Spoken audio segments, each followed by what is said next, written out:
Welcome to Exploring the Question, brought to you by the Gerald Ford Presidential Foundation. I'm your host, Gleaves Whitney, Executive Director of the Foundation. In today's episode, we want to look at the political impact fundamentalist and evangelical Christians have had on American politics. They've been a powerful electoral force going all the way back to America's Great Awakenings. But in the 20th century, these anti-modernists adopted modern means to get out the vote and shape party platforms in an attempt to stop our nation's perceived moral slide. To explore the impact of the Christian right on American politics, especially in the election of 1976, the presidential contest between incumbent Gerald Ford and challenger Jimmy Carter and beyond, I am joined by Daniel K. Williams, a professor of American religious history at the University of West Georgia. Professor Williams is emerging as one of the leading scholars of the Christian right since World War II.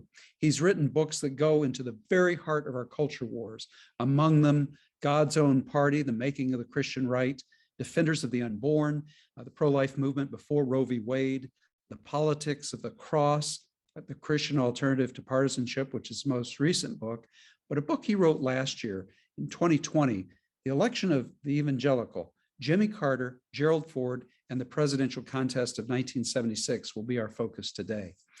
In a review of that book, I can't help but tell you what John Robert Greene wrote about it. He said, "The presidential election of 1976 changed modern American politics in every conceivable way. Daniel Williams tells the important tale with prose that crackles and with the pace of a political thriller. Ford, Dole, Carter, and Mondale come alive for the reader, and the analysis of their decision-making offers a real contribution to the historiography of the presidency in the 1970s. This will remain the definitive study of the election of 1976 for some time to come." Close quotation. Well, with that endorsement, I want to thank you, Dan, for exploring some questions with me today. Thank you, Gleaves. I'm really excited to be on here. Well, let's start by defining our terms. Let's start with where Socrates would have us start. Fundamentalist and evangelical Christian, since they've meant different things at different times in our nation's history. Yes. So the term fundamentalist emerges for the first time at the end of the second decade of the 20th century, around 1919, with a self-identified group of fundamentalists claiming to stand for the fundamentals of the faith against a modernist, or what we might today call a mainline Protestant or liberal Protestant movement. So fundamentalists in the 1920s were people who insisted on traditional evangelical Christian orthodoxy as a litmus test for the Christian faith. That is, they believed in a literal bodily resurrection of Jesus, a literal virgin birth, biblical inerrancy, and said that those were fundamentals of the faith, and that to move beyond them was to move into something other than Christianity. And so their opponents were people like Shaler Matthews of the University of Chicago's Divinity School, people like Harry Emerson Fosdick of New York City's Riverside Church, other people who had accepted the higher biblical criticism of the era, certainly accepted theistic evolution, accepted the general idea of progress in Christian faith and the belief that Christianity needed to be modernized to meet the demands of the 20th century. And this conflict between fundamentalists and modernists spilled over into the larger culture, most famously with something like the Scopes trial, a debate over what would be taught in the public schools and how that would be done. And although at the time, a lot of people in northern cities believed that the modernists won the culture war, later in the 20th century, that wasn't so apparent. After World War II, many of the fundamentalists began calling themselves evangelical, reviving a historic term that had characterized much of American Protestantism since the revivals of the 18th and 19th century. And so more moderate evangelicals who perhaps had been on the periphery of some of these fights, but had sympathized with the conservatives, as well as the core group of fundamentalists, came together in the post-war era around institutions like Billy Graham's evangelistic campaigns and Christianity Today magazine and Wheaton College and Fuller Theological Seminary, not all of which, by the way, ended up in the same place. I mean, today, for instance, the heirs of some of these post-war evangelicals have taken different political trajectories, and I'm sure that many people at Fuller, for instance, would not want to be associated with the Christian right of the late 20th century today. But nevertheless, this was a widespread movement in American religious culture. And especially in the 1970s and early 1980s, it seemed that this group of evangelicals, the political and religious heirs to the early 20th century fundamentalists, were gaining political influence, and that the heirs to the modernists or liberal Protestants, that is, both the liberal Protestant denominations and some of the people who perhaps secularized a bit and no longer attended church, but identified with a lot of liberal Protestant values, it seemed in the late 20th century to many people in the Reagan era and beyond that their group no longer had the cultural influence that it once had, that it was on the defensive. But in reality, neither group managed to completely dominate American culture. And so the result in the late 20th century and beyond were culture wars, which in many ways we're still living with today as we wait, for instance, on the Supreme Court's decision on abortion that may or may not overturn Roe v. Wade. I'm just curious, before we go any further, what made you so interested in the history of evangelical Christianity? Yeah, I think that's a fair question. I grew up in a conservative evangelical subculture in Maine, and so it was not by any means the dominant culture. I was surrounded by secular influences and understood the culture wars from the perspective of someone who was kind of an inside observer from an early age.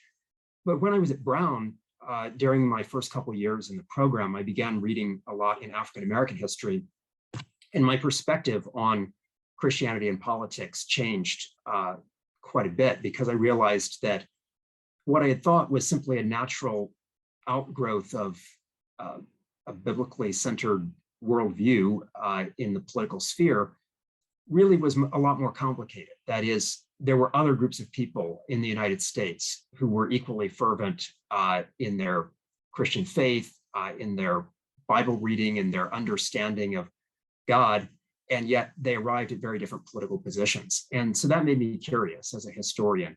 What if it's not simply, if the Christian right is simply not a product of the Bible being taken into the political sphere and reacting against abortion legalization or reacting against the sexual revolution in the 1960s, then what prompted its emergence? That is, if you have different groups of Christians in the United States arriving at very different political perspectives that they all claim are informed by their faith, then the question is, well, what did give rise to the culture wars? And I think that's what prompted me to write my PhD dissertation that eventually became God's Own Party. And it's in many ways driven my scholarship since that point, that quest to understand, where do our values come from and how do we apply those values in the political sphere in ways that may be more complicated than what the participants themselves even realize sometimes. Now, what you tackle in your books, is a perennial moral and cultural force in the American experience, it seems to me, going all the way back to the Pilgrims and our periodic Great Awakenings. And I want to ask, would you say that Christian evangelicalism forms a polarity with secular Enlightenment thought and all of its offshoots through time? And that tension, the tension between those two poles, forms a kind of golden thread that provides a powerful interpretive framework for understanding American history. Well, I think it's complicated. I think that's one way to look at it. I think what I would say is that the more that I have researched the American version of the Enlightenment in the last couple of years, I've started to work on this project that we'll see what happens to it. But what I'm hoping to do is to trace the history of Christian apologetics at New England colleges. That is why people at those particular colleges argued that Christian faith was rational from the 18th century, maybe even the 17th century, all the way into the 20th century and beyond. And what I'm finding is that the American version of the Enlightenment was very closely associated with Christianity. So there were very few people in the 18th century era that were purely secular people or anti-Christian people in the way that one might find in France at certain moments in the late 18th century. Both the British Enlightenment, but to an even greater extent, the American Enlightenment, were shaped by a particular strain of Christianity. In its most radical form, it might take the form that, say, Jefferson or Franklin did in admiring Jesus as a great philosophical teacher and believing in a rational God, but not necessarily thinking very highly of organized religion. But more commonly, it would take the view of someone like John Adams, a Unitarian-leaning Congregationalist who was an avid Bible reader, who very much believed in a rational universe, but who believed that could be harmonized with Christianity. And so what I see for most of American history is this struggle between people who want to make America's Christian institutions more overtly religious, and then another group that we might say are influenced more by this American Enlightenment, who have sometimes been mistaken for secular thinkers, but who most of the time I think are influenced by a different strain of rational Christianity. And I know today we're going to get into the election of 1976 at some point, but even as late as 1976, while there was certainly a more organized and significantly larger group of people that were truly secular by 1976 than there would have been in some earlier eras of American history. Nevertheless, even in 1976, a lot of the struggles over these culture war issues were not between atheists and fundamentalist Christians, but rather between different groups of people of Christian faith who didn't necessarily trust the other group to maintain the Christian principles as they understood them. Wow. Yes, there's the tension between those two poles has a lot of overlap. If we switch metaphors to Venn diagrams, you're saying there's a lot of overlap between Christian thinking and Enlightenment thinking. And this is the debate right now that's going on in intellectual history over John Locke. You know, right. He's very much in battle right now in play, whether he's sort of the perfect model for the enlightened Christian or the Christian right. Enlightenment thinker. Yeah, because John Locke, unbeknownst to a lot of casual readers of Locke, wrote a book of Christian apologetics, but he was also, of course, someone that believed that revelation had to be tested by reason, and a lot of British Enlightenment thinkers of the very late 17th and 18th centuries, Isaac Newton would have been another one, took that model and believed that yes, reason should test the Christian faith. You don't believe things that are irrational, but they ultimately thought that reason would uphold these claims of revelation, at least in their more liberal form. And so I think that recognition about Locke explains a lot about American intellectual history for the 18th century and beyond. Yes, the respect for the universal prophet, reason. Right. Well, since this is a webcast, a podcast that seeks to answer questions put forward by Friends of Ford, Dan, help us go through a few of the highlights during their adult lives. What would they have understood? What would they have seen about Christian evangelicals that would have informed their own understanding of that part of the Christian right, their own understanding of that impact on American political history? Right. Well, Gerald Ford was very much a product of the 20th century Midwest. He was someone who was a lifelong mainline Protestant, had a devout but quiet faith in the way that a lot of Midwestern mainline Protestants did. Certainly Episcopalians did, like Ford, but there were other groups as well that would have fallen into that category.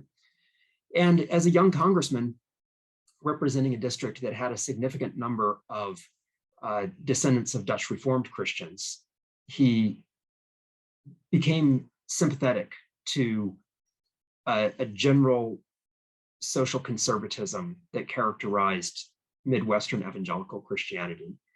So even though he was not exactly an evangelical Christian himself, although I guess the meaning of that term could be debated, he was nevertheless very comfortable with people who shared a biblical orthodoxy and socially conservative views on a number of questions. And his own political thinking had, of course, been shaped by the events of his youth, the New Deal, World War II, the early years of the Cold War.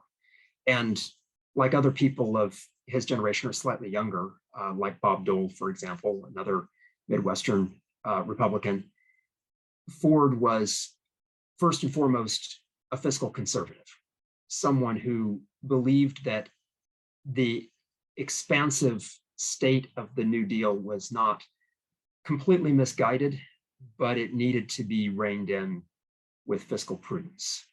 And so his version of Republican Party politics was considered right of center in the party in the 1960s.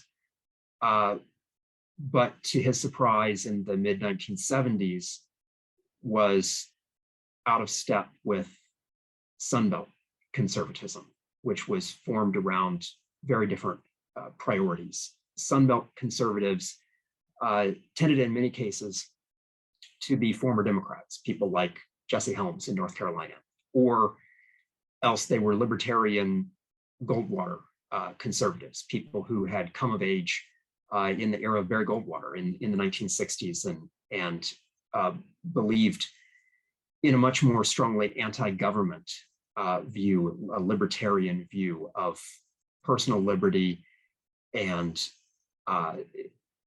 freedom from government control, which would prioritize tax cuts over deficit hawk ideals. That is, if you were faced with a choice between balancing the budget or cutting taxes would come first and balancing the budget would come second, whereas for Ford, it was very much the reverse of that. And the same was true for Bob Dole and other Midwestern Republicans. So in the mid-1970s, Ford viewed himself as a centrist in the party, someone who was trying to hold together different factions, the Northeastern and West Coast liberal Republicans that were acolytes of the person he chose to be his vice president, Nelson Rockefeller, as well as, of course, the Reagan wing of the party that was very much dominated by Sunbelt conservatism. And Ford hoped initially, though he had, I think, some doubts by the end of the 76 campaign whether this was ultimately going to work, but he hoped initially that he could hold this coalition together and that it would represent the values of prudence, the values of opportunity, the values of conservatism in its best small c sense, that is, preserving what was best about America of the mid-20th century, preserving the best of the New Deal, but not going beyond that, preserving the best of the capitalist system, but willing to accept some degree of regulation and government Keynesian control of the economy when that was necessary, but without engaging in unnecessary deficit spending and trying to pursue a moderate course in foreign policy that would keep the country at peace. And when it came to religious values and the culture war issues, his views were very similar to that. That is, he respected the families of the Midwest that he had grown up with. He was personally uncomfortable with abortion, and to a much greater degree than his wife was, and hoped that could be a local decision by states, that each community, he believed, could make its own decision on the issue without necessarily bringing the federal government into that. And the same with some of the culture war issues that arose from the sexual revolution of the 1960s. He was not someone to rail against the sexual revolution. At the same time, his own personal family values were, in every sense of the word, conservative in that regard, that he was very much a family man and respected that. And so in many ways, Ford hoped that the politics of moderation could bring the country together and could help the country steer a middle course through the issues that were tearing apart the country in the mid-1970s. And to his dismay, he was challenged to a much greater degree than he thought he would be, not only from the left, which he had expected, but even from within his own party, from the right.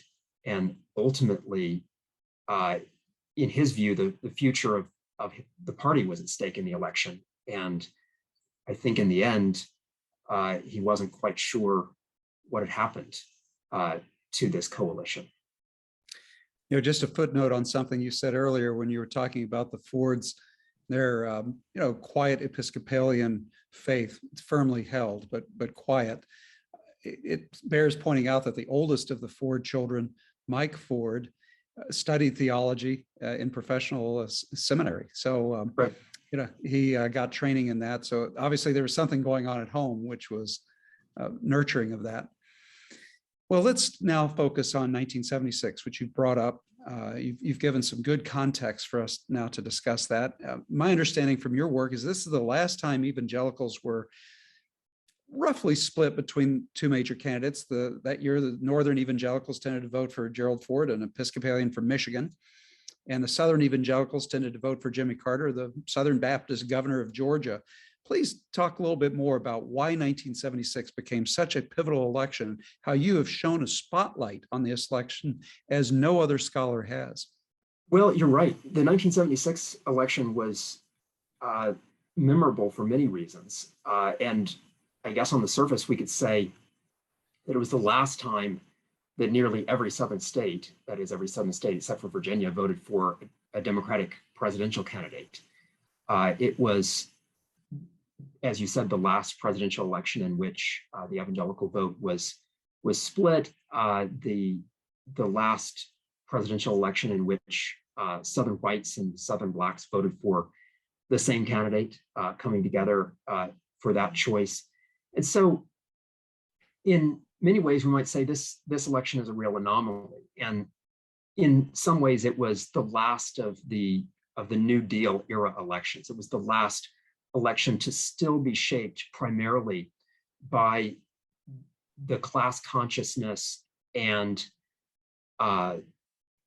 the particular political reactions that had formed to President Roosevelt's initiatives in the 1930s. But if we dig beneath the surface, what we'll also find is that some of the most fascinating changes occurred at the party platform level.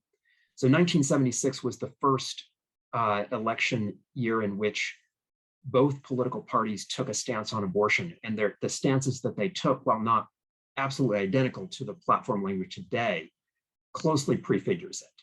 That is, the Democratic Party endorsed the ideas behind Roe v. Wade, whereas the Republican Party called for a constitutional amendment against abortion, which is a party platform statement that the party has kept ever since. And it strengthened in the 1980s, but it is essentially built off of that core.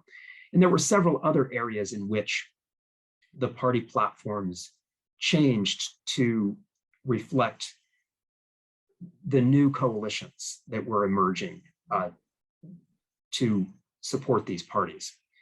And what had happened in the Republican Party in particular was that the arrival of large numbers of Sunbelt conservatives associated with Ronald Reagan's candidacy wanted to make the Republican Party a vehicle for a conservative stance in the culture wars on issues like abortion and feminism.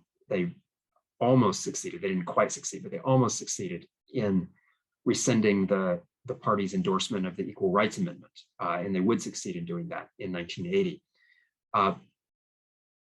And also on foreign policy as well. They pushed the party away from an official endorsement of détente and added language to the platform, to the Ford campaign's dismay, that was quite critical of President Ford's own Secretary of State, Henry Kissinger, and his approach to foreign policy.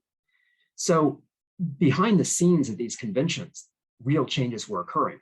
And in the same way in the Democratic Party, despite Jimmy Carter's desire to pursue a centrist course and try to move the party away from anything that was too controversial, nevertheless, there were platform fights at the Democratic National Convention that also began moving the party away from the sort of party that socially conservative working class people, whether they were Southern Democrats or in some cases Northern Catholics, could feel comfortable with in the same way. Those changes were not completely apparent in 1976, but the seeds for what would happen in 1980 were already there in 1976. And what I argue in the book is that in the end, Jimmy Carter won, the last Democratic presidential candidate to win a majority of the popular vote in the 20th century, by the way. It would not be until the 21st century that another Democratic candidate would do that.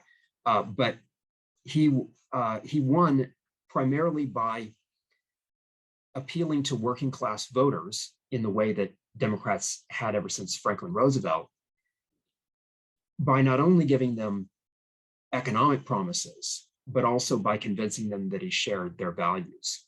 And what happened by 1980 was that not only was he not able to deliver on the economic promises in the way that he had hoped, that the economy in 1980 was in far worse shape than Carter had ever expected it to be when he was campaigning in 1976. But as his presidency failed, in the view of many working class people, to deliver on its economic promises, many of those people also began questioning the president's values as well, and believing that perhaps they had been wrong to believe in him in 1976. So the particular coalition building that Carter managed to engage in 1976 would never be repeated by another Democratic candidate. And in fact, to this day, we have not seen any Democrat that has been able to sweep the South as Carter did in 1976, nor have we seen any candidate, whether Democrat or Republican, who has been able to build this multiracial coalition based on shared class interests, working class interests, rather than something else. That the particular racial divides and culture war debates that have dominated American politics after 1976, and whose seeds were present even in the platforms in 1976, have just proved too strong for any candidate to overcome. Dan, this is truly a moment when America has changed. It registers when America has changed quite vividly. And it's amazing that the commentators of the time, really smart people, did not see it. And I know that's, it's dangerous to criticize people in their day, because that's looking 50 years ago and faulting them for something they couldn't possibly see. But it's also interesting that people subsequently didn't really wrap their arms around this thesis of yours adequately. And of course, 1976 was the time of the bicentennial celebration. And you wonder if that provoked thought or provoked sort of an inner turmoil in the country, that our failure to live up to our promises at the same time that we saw such great hope from the founding generation. And what have we done with that legacy, kind of thing? It did. 1976 was a year of anxiety for a lot of Americans. A lot of Americans believed that something had gone wrong with the American experiment.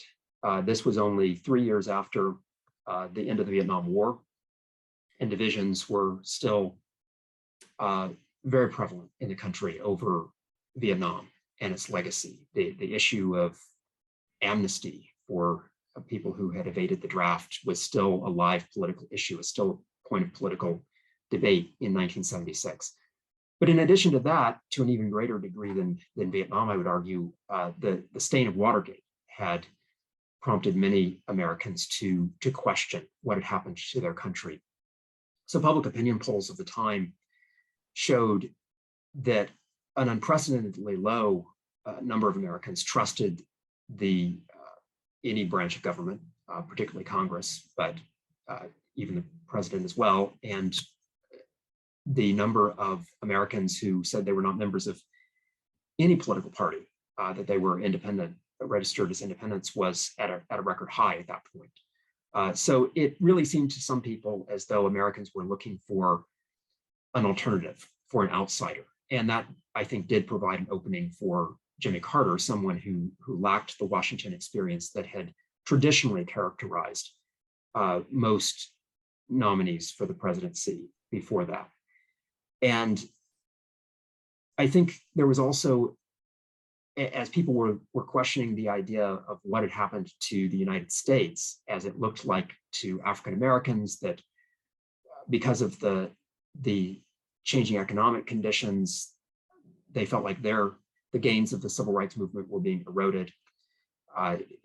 Among socially conservative white Americans, many of them felt like the changes of the sexual revolution and other changes of the late 1960s and early 1970s, including the legacy of the civil rights movement, especially as it applied to school busing, had taken America down a wrong path and were eroding the things that they cared about.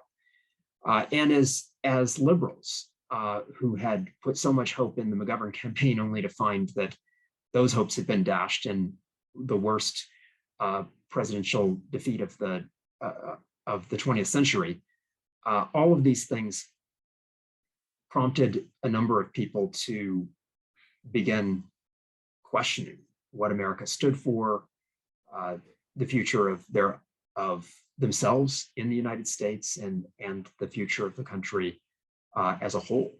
And I think in some ways, President Ford was ideally positioned to speak to that, in the sense that he represented what would eventually be called the greatest generation, the generation of people who had come of age in World War II, served in World War II, and shared that patriotism, and was very comfortable with an Eisenhower-style civil religion, that is a generic invocation of God and founding principles melded together in some of his patriotic addresses. And so he was actually very comfortable giving bicentennial style addresses throughout 1976, in which he could don the platform of nonpartisanship and simply speak as president.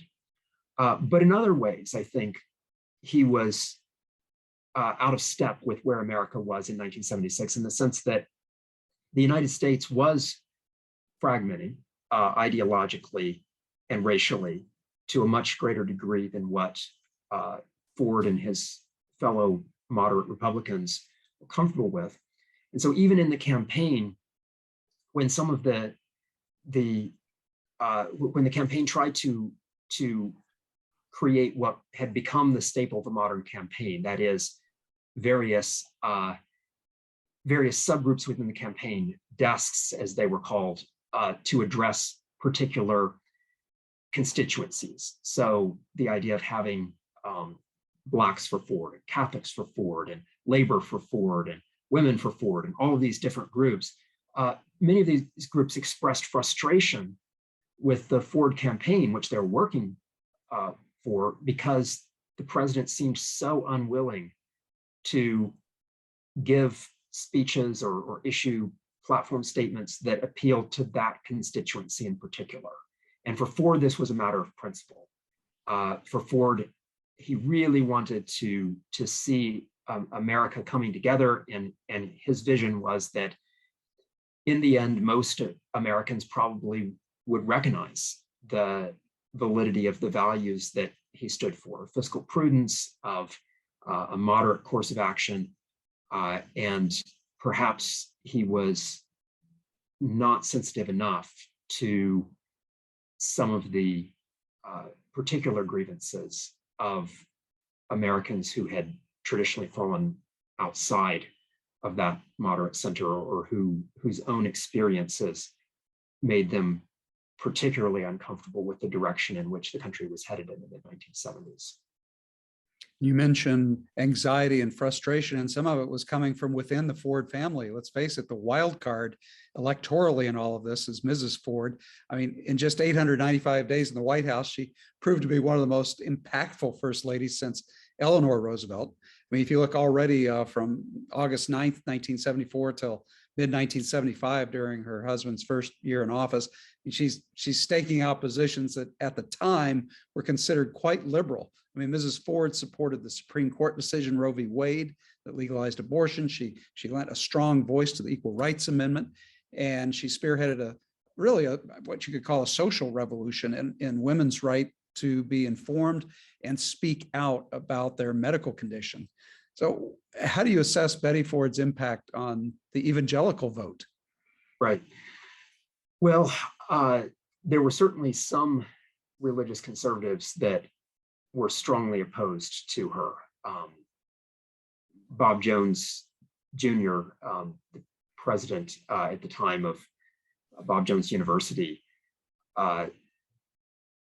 commented with some very disparaging statements immediately after her television interview in which she endorsed Roe v. Wade. And not only that, but it also said something positive about premarital sex, and even said that smoking marijuana was comparable to drinking your first beer.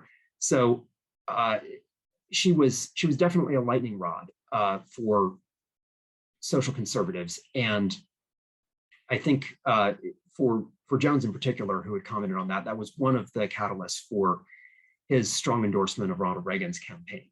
Now, in the end, in November 1976, I think that a significant number of the people who had been very critical of Betty Ford came back to the Republican camp. At least that's the what public polling tends to indicate, that well over 90%, somewhere around the order of 94% of registered Republican voters supported Gerald Ford in the 1976 election.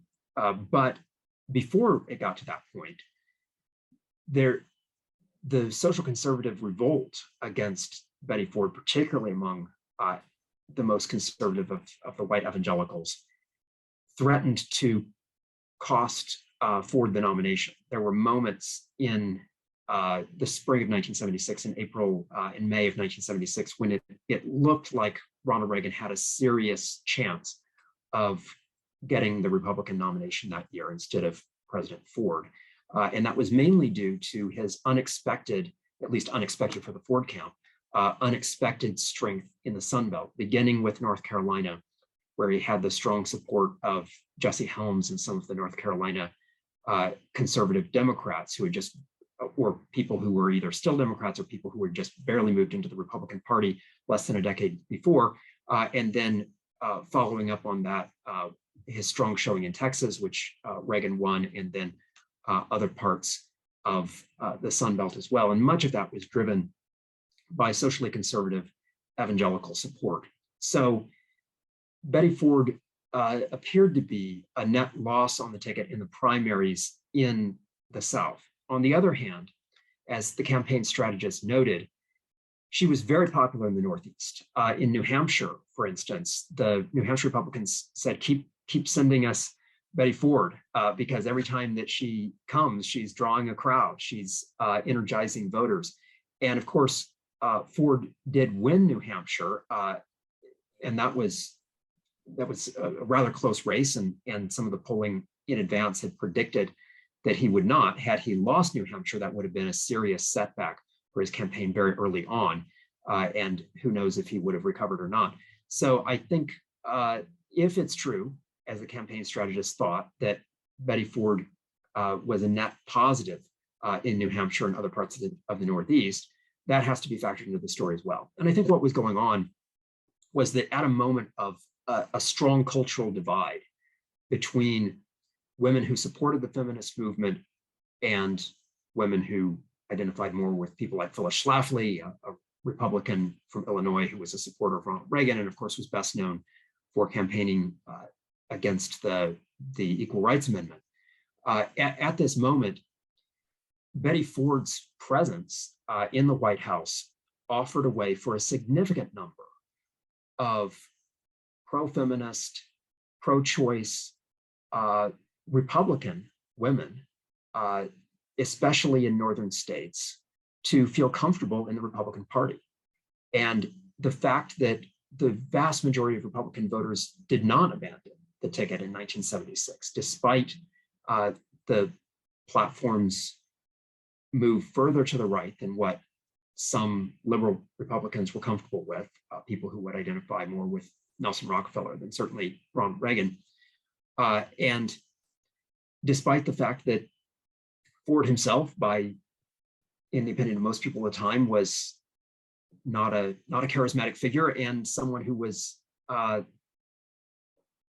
hindered in some way by the relatively lackluster economy. And despite that, the vast majority of Rockefeller Republicans, along with other Republicans and Republican women, the fact that they voted for Ford is due, I think, in part, not entirely, of course, but in part to Betty Ford. And it's interesting to note, I think, that although the public opinion polling is somewhat divided on this, and depends on what opinion polls that you read. The most reliable opinion polls at the time seemed to indicate that a very slight majority of women had supported the Republican ticket.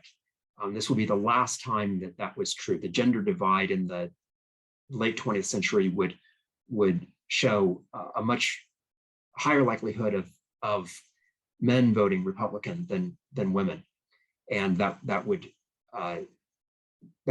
gender divide would increase over time. And of course, it's quite strong today. But in 1976, that was not true.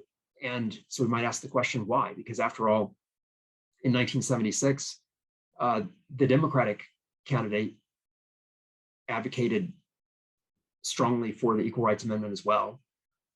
He had modeled in his own life a very close partnership with his wife, Rosalind. It had given her a very prominent place, both on the campaign trail and then eventually would in the White House as well.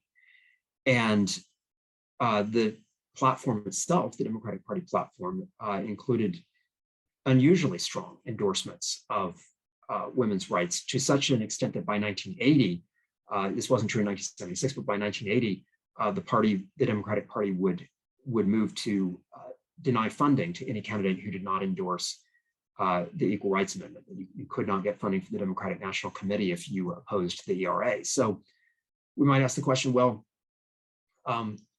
why then did so many women still support the Republican ticket? And anytime that we're asking a question that involves that many millions of people, we have a lot of different answers. But Betty Ford would have to be part of the answer that we would give to that question. Well, a few more questions before we wrap up, Dan. First of all, how would you connect what was happening in 1976, sort of almost a sea change that's starting to take place in American politics, with what we've seen more recently? Of course, everybody's got Trump on their minds. Everybody's looking at, from our position right now in 2022, midterm elections, and then we've got 2024. Will Trump run? Will he not? What's the role of evangelicals? Just a few thoughts on that, please. Yeah. It was striking to me as I wrote the conclusion to this book not too long before the beginning of the 2020 presidential election season, and compared the maps of the electoral map of 2016 with the electoral map of 1976. And much of the country showed a precise mirror image between those maps. That is, if you look at the states and even counties that President Ford carried in 1976, those were oftentimes states and counties that Hillary Clinton carried in 2016, and in many cases that Joe Biden would carry in 2020. And in the same way, if you look at the counties and states that Jimmy Carter carried, again, so many of those ended up going for Trump in both 2016 and 2020. So in 2016, for example, Trump carried every southern state except Virginia. in 1976, Jimmy Carter, the Democratic candidate, carried every southern state except Virginia. If you drill down to the county level and look at the parts of Alabama, for example, that Jimmy Carter lost, you will see that those were also the counties that Trump lost in 2016. That is the urban areas, places around Birmingham and Birmingham in particular, to a certain extent Montgomery. And then if you look at California, that was a state that Ford won in 1976. And if you look at the counties that voted most heavily for Jimmy Carter in 1976, those were the poor counties in the eastern desert areas of California, especially the northeastern area of California. And those were the California counties that voted most strongly for Trump in 2016. And we could go through this and just keep talking about states that Ford won, like New Jersey and Connecticut, and then states that now are very solidly Democratic. And the point in all this is that there's been a flip in the parties since 1976, at least in the minds of a lot of voters, because in so many areas of the country, the very counties that were most heavily Democratic in 1976 are most heavily Republican today. The states that were most Republican at the time are most Democratic today. And so the question is, what happened? And I think the answer is that clearly working class voters lost faith, working class white voters lost faith in the Democratic Party. And Republican voters who tended to be in 1976 overwhelmingly middle class or upper middle class, believed by the second decade of the 21st century that the Republican Party had lost touch with their values. And that, I think, is the story of the cultural shift in American politics over the last 50 years. And it's a story that we can best understand, I think, by drilling more deeply into what was going on in the election of 1976, to ask the question, why was this the last time that a Democrat would hold those white majority counties in working class areas of the country? And why was it the beginning of the end for the commitment of Northeastern liberal Protestants' commitment to a party that they had endorsed for the previous 100 years in their families, in many cases?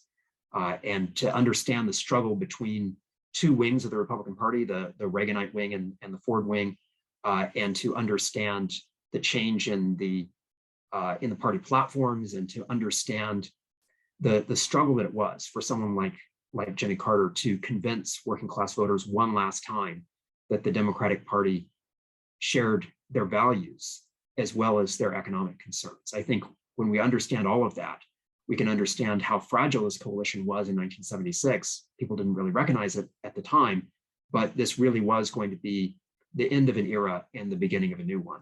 And we're still living in that era that the 1976 election helped to create. What's the major misconception that secular commentators here in America have about evangelicals? I think there's the misunderstanding is that they're going to go away. I think the demise of the Christian right has been predicted repeatedly since at least 1983. You can find headlines saying that something about the end of the religious right or the death of the Christian right, or certainly in 2007, a lot of headlines about younger evangelicals are interested in a different type of politics. And some of those things are true to a limited degree. But I think what we're discovering now is that there's not necessarily going to be an end to the culture wars, or at least not the end that many people had hoped. That is, the end being a new consensus in which maybe reactionary views would be abandoned, a new generation would see the light. This was, I think, this model of thinking is based on a late 20th century belief among many white liberals about what happened with the civil rights movement. The idea was there was this great struggle, but then a majority of Americans came to see the truth of King's dream and came to accept a pluralistic nation, and that if we could do that on civil rights, surely we could do that on any number of other cultural issues. And I think what we're discovering is that that's not necessarily the case. It was the victories of the civil rights movement were less entrenched than what a lot of people had hoped in the late 20th century, and a lot less sweeping, that we've realized that the degree of progress that still needs to be made is perhaps greater than what a lot of whites had hoped and expected. And if that's true with civil rights, it's also true on all of these other issues that divide us, that as a country, we are not likely anytime soon to arrive at some sort of new consensus that will allow us to put the culture wars behind us. And if that's the case, then it's important to understand all points of view on the table, whether we agree with them or not, to understand where people are coming from, what historical forces have shaped their thinking, and what are their greatest fears and greatest concerns, and can we find a way to talk across the divide? What's the major misconception evangelicals have about themselves in their periodic rewriting of their own history? Well, I think they tend to think of themselves as more virtuous than what they perhaps have been historically, and they've also tended to think of themselves as more beleaguered. In many cases today, I think evangelicals who identify with with conservative political viewpoints oftentimes believe that they're in a battle against secularism. And as I've studied that battle, what I've realized is that what evangelicals call secularism is so often simply a legacy of a cousin of evangelicalism, liberal Protestantism. That is, most people who are supposedly secular are not militant atheists trying to drive religion out of the public square completely. They're instead religious pluralists who are trying to find a way to allow Christian values to coexist with the possibility that you can have other influences on American society as well.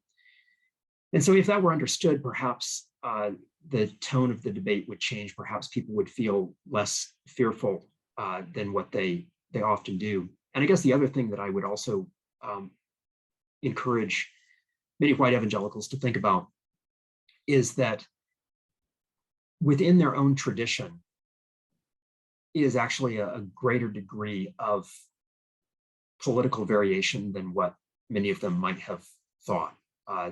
African-American Christians, for the most part, hold theological beliefs that are nearly identical to a lot of the theological beliefs of white evangelicals, and yet they've often applied that to social situations in a very different way. And even among white evangelicals, there are more who vote Democratic than what many might be aware of. And so public opinion polls show that in most presidential elections, at least 20%, or at least 19 or 20% of even white evangelicals, self-identified white evangelicals, are voting for Democratic candidates.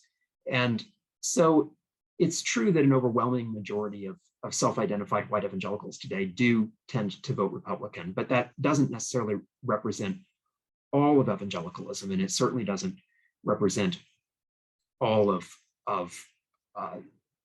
biblically focused American Protestantism by any means. And I think if evangelicals realized that, perhaps they would realize that there's more possibility for dialogue across a divide than what some of them have seemed to indicate.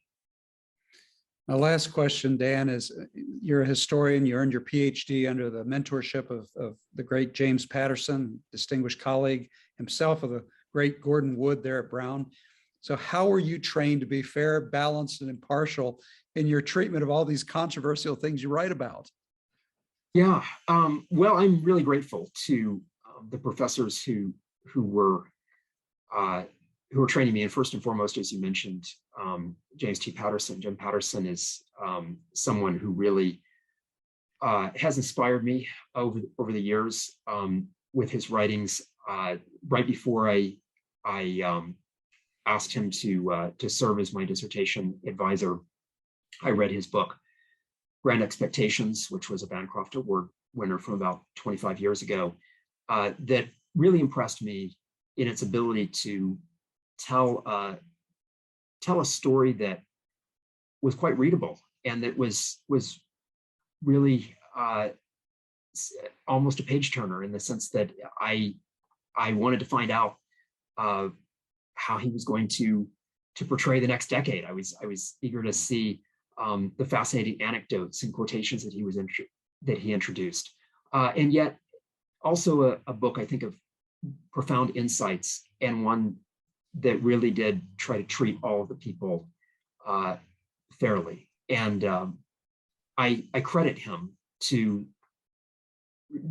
directing me at times to try to see the points of view of historical subjects where maybe I had not quite tried to examine their point of view in as fair a way as possible. And that left an impression on me. And ever since then, my goal in my books has been to try to tell a story that will surprise people, prompt people to think, maybe even make them a little bit uncomfortable with some of their own presuppositions and assumptions about the past, but at the same time, be as fair as possible to my historical subjects. So if these subjects are still living, as in a few cases they have been with recent American history, that if they picked up the book, they would feel like they recognized themselves, that they were fairly treated, that I was not simply cherry picking with quotations to try to produce a caricature.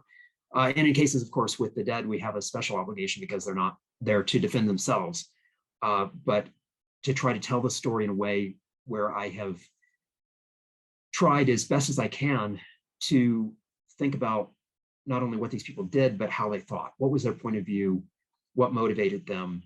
And in general, I believe that unless we have clear evidence to the contrary, it's best to try to take people at their word regarding their motivations and values. And if we find that that those motivations and values seem very strange to us, it's a moment when maybe we can dig more deeply and try to figure out, okay, well, what really is going on in their thinking? How did they come to these conclusions? And what can we learn from that? I think you've just given a great apologia for why history continues to belong at the core of a liberal education. It really equips the mind to read sympathetically those whom otherwise we might not find so sympathetic.